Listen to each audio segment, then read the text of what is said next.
what are some things that you could improve, or that you would like to see improved to the email that you and I know today to make corresponding to maybe long emails back and forth, or what would you add to make your life and how you use email better?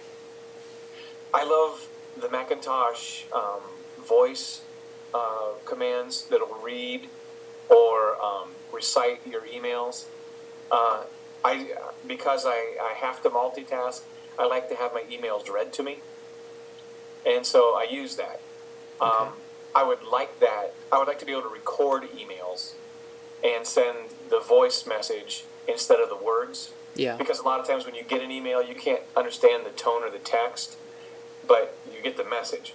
Mm-hmm. And I'd like to be able to have that kind of capacity. I wish, I wish more of our email would take the form of Skype mail. And, in the sense of, you could call somebody if they're not there. Instead of leaving a message, you could have the message typed by voice recognition software, or you could hear your messages from voice recognition software. Yeah. And take the typing element out of it and make it more efficient. Okay. Anything else that you would like to add to your email to make it perfect for what you do? Gosh, I'd like to have a secretary read it. That's great. That comes along with your email application. Yeah, that would be good. Just get a secretary. Yeah. Okay. Well, we're just gonna move on to another application you said you used. Facebook. Yeah. Could you go back into what some of your uses for Facebook are?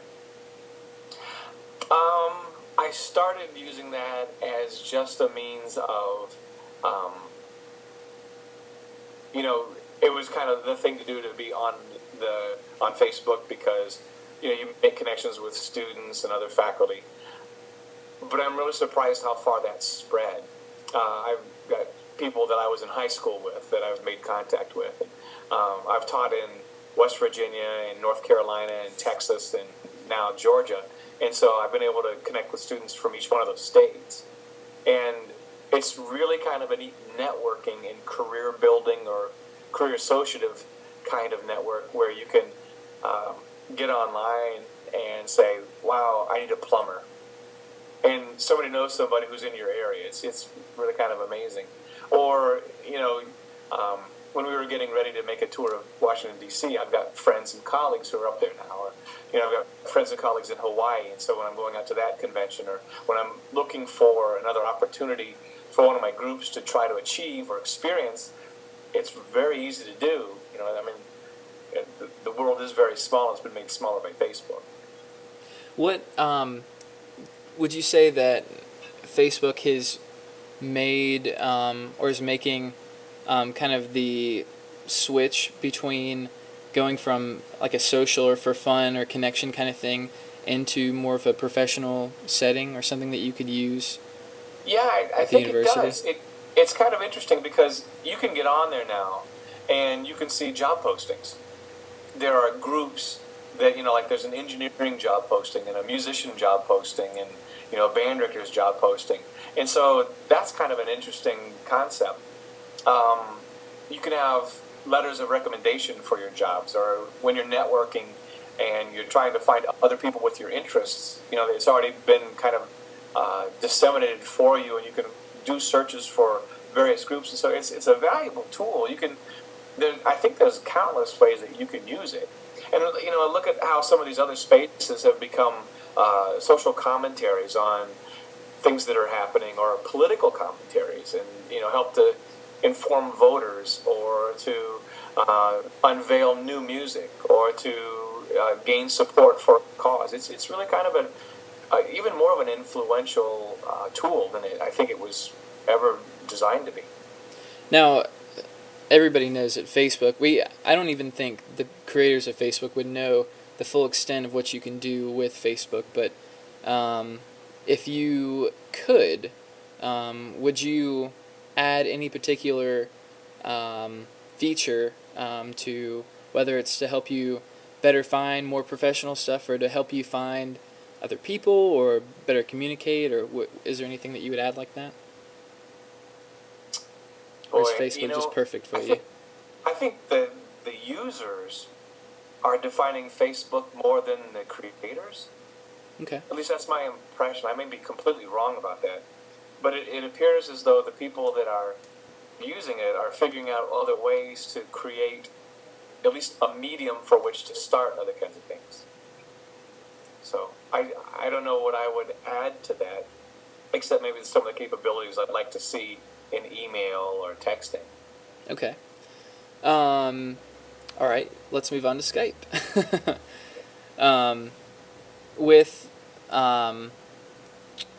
Skype, you're obviously able to instant message and video chat and stuff like that. What are some of the situations that you found Skype to be useful, and maybe even more useful than if you could go somewhere and speak to that person face to face?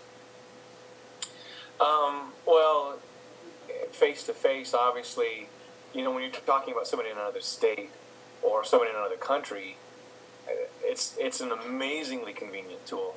I couldn't set up the performances that we set up in Italy or in some of the ones that I'm planning now in some of the other foreign countries. And for some folks that I'm talking to, it seems like Skype is their preferred means of communication. So, and plus, there's something about being able to see somebody in their expressions and so even some of their nonverbal communication that tells you a lot about the person that you're dealing with. There used to be a saying that it's very easy to say no over the phone because it was impersonal. You could say the phone, and that was the end of it. Now you're looking at somebody in the face. So when it comes to negotiating, trying to convince or persuade somebody, I think seeing their face makes it more. There's more empathy with the person you're communicating with. And so I really stress the visual part of the communication. Okay. If you're ready to pick somebody up at the airport and you've Skyped with them and you've never met this person before, and you can at least see who they are, hear what they sound like, and it gives you a better idea than just to hold up the name tag that says, Mr. Johnson, please report to my car. That makes it handier. Is that making sense? Yeah. And when you were planning the performances in Italy, there are obviously some drawbacks as well because you're talking about a country that you had never previously traveled to before, and you're talking about venues that you probably don't really have an idea of, what they look like or what they can accommodate and what they can't. Do you think you could take any of those drawbacks and maybe turn those into suggestions for future editions, maybe for... That's a great point. That's a really good point. If somebody had taken their laptop with Skype into one of the theaters, I imagine I'd get a better idea, or at least a better concept of what the sound in the facility was like. Yeah. That would help me a lot. It would have helped us decide how we were going to set up and where we were going to set up and what kind of music we were going to play. I think that would be an amazing... I had to go to websites to try to find out what the Teatro Mazzini was or Bentivoglio, what that looked like. And, I would have loved to have had some kind of a moving shot with real acoustics at the time. That would have been great, yeah.